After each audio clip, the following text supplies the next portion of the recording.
Look at this lovely lady.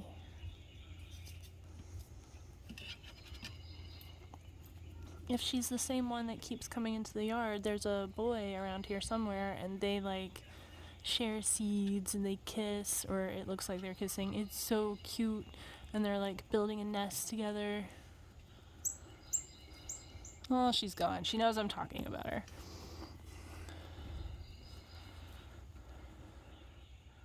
We just put in a bird hotel in Mom's yard.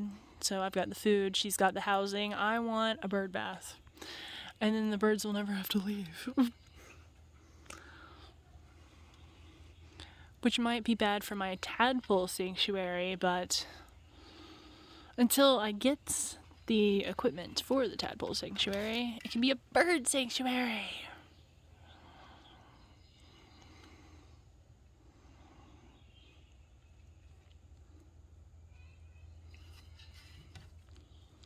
I find it so interesting, people that think that animals have no purpose, or have, like, their only purpose is to be used by humans, which is just, devastating.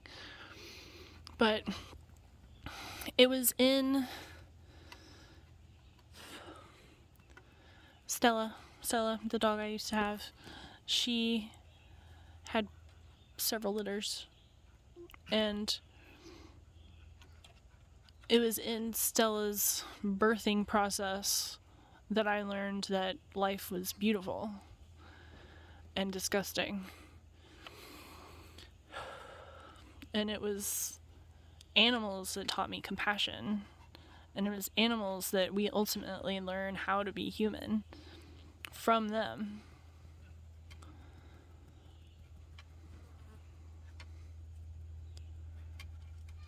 All you have to do is watch, observe. There's so much compassion and wonder and curiosity in their eyes.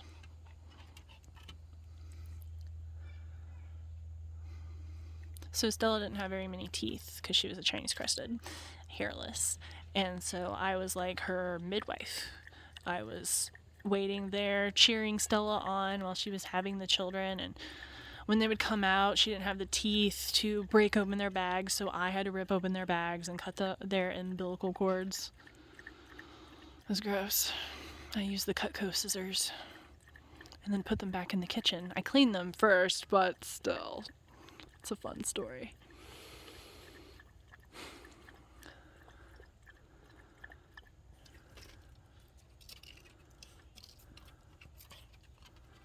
One time we had a puppy that didn't breathe. I had to get it to cough so that it would breathe. That was this intense experience.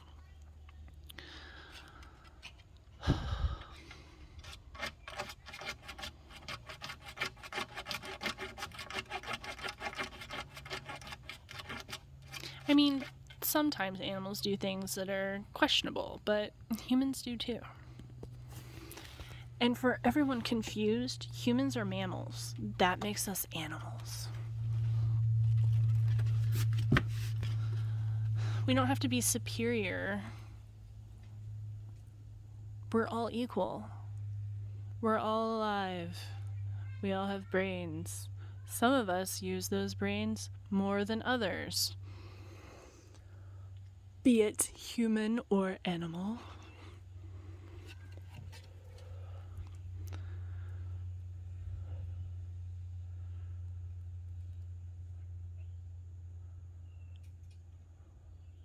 I have a pretty high regard for animals. Because for one thing, they'll never be able to cause the destruction that humans have done to our poor planet.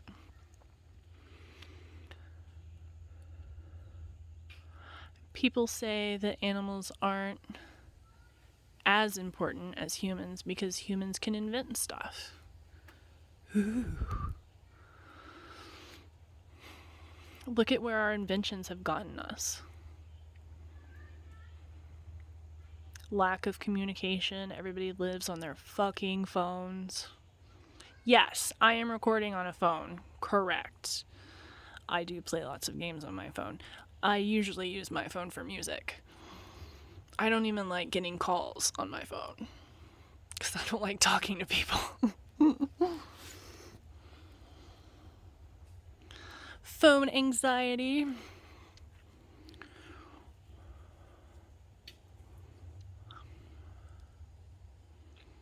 We're working on it, man.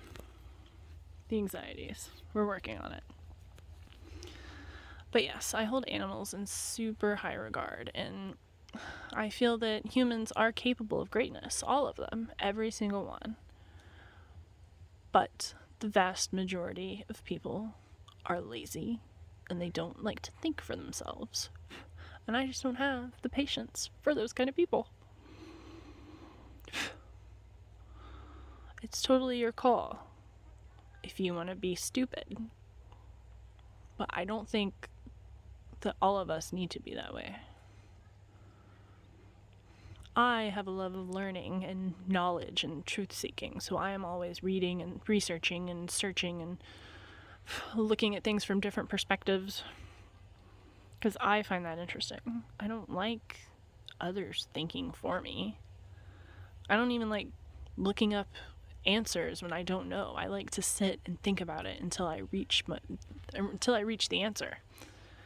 Usually I look it up to check to see if it's right, not to give me the answer. I like using my brain in a problem-solving way. Like, I want to reach the answer. I want to know the conclusion. I want to know how to solve the problem. I don't want the answer. Does that make sense? I like solving it, not thinking about it.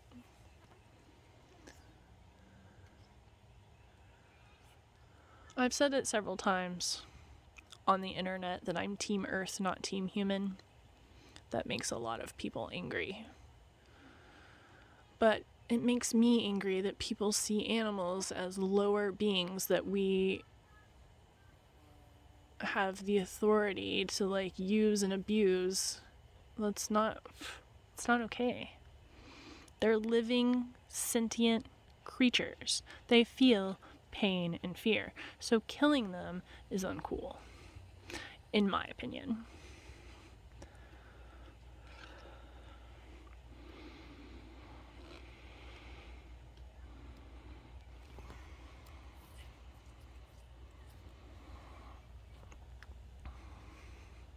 You know that hypothetical you ask yourself, like if you're stranded on a deserted island and there's nobody there except your 3 friends, who are you going to eat first to survive? And I'm like, no one. I would rather die than become a cannibal.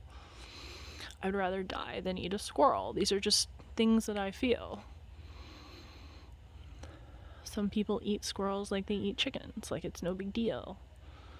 Some people slaughter and mutilate sentient creatures and they say, oh, it's just an animal. But that just an animal feels. I don't get it.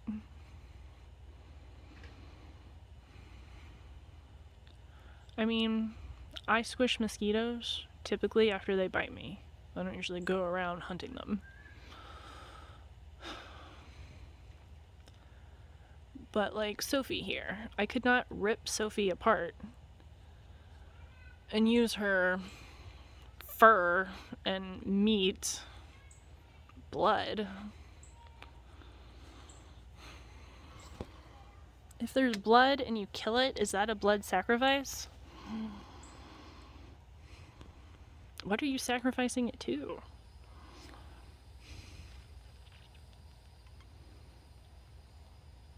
Sophie would cry. She would scream out and cry if you tried to rip her apart. Because she's alive. And she feels pain. And she doesn't want to feel pain. I shut Mina's foot up in a chair the other day. I felt so bad. She was screaming. I was trying to get the release to, get the footrest out. She's fine. She didn't even limp. But it was hurting her. And she was screaming. When Stella had her children, a very tiny space was opening up, way bigger, and she was like screaming, trying to push those puppies out because it hurt. You can see it in her face and her screaming. It hurts.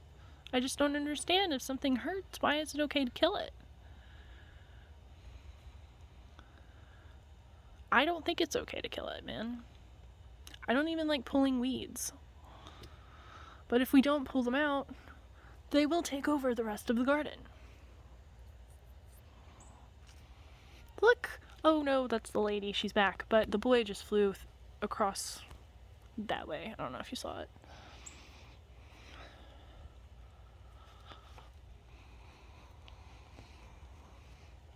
Anyway, sorry about the rant, but I just don't understand.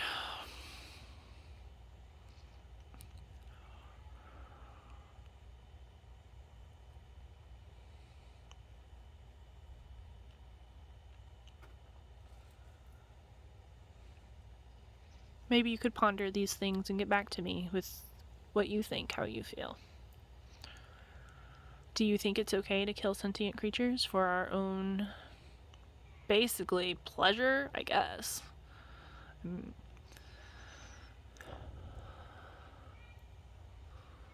Like when people go hunting, I love hearing hunter stories about people who see cryptids while they're out hunting. But it's so confusing because like they're out there, for example, to kill deer and bring them back to their house, to chop them up and cut them up and all that gross stuff. And they see a monster of some sort in the woods that takes down a deer. And they describe it in the most brutal way possible. Like this monster came out of nowhere and it just took down the deer and it slaughtered it right in front of me. This poor creature. And then it just grabbed it by the neck and walked into the woods, and I was afraid for my life, so I had my gun, pulled to me and ready to shoot. I don't know, whatever. But they describe it in a way like exactly what I would think the deer would say while it's being hunted. And I don't see that. And I don't understand why. It's baffling, man.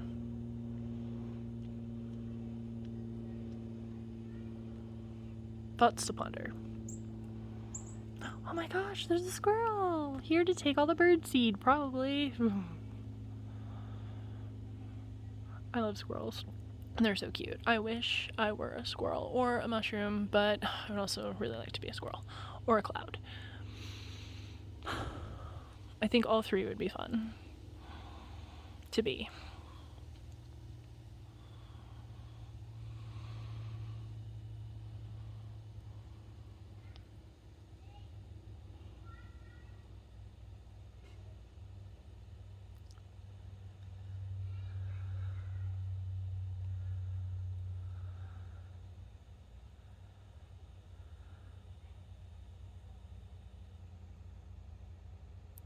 I don't want to say have a wonderful day because I've presented you with a lot of slaughter. So have a lovely afternoon pondering said topics, perhaps?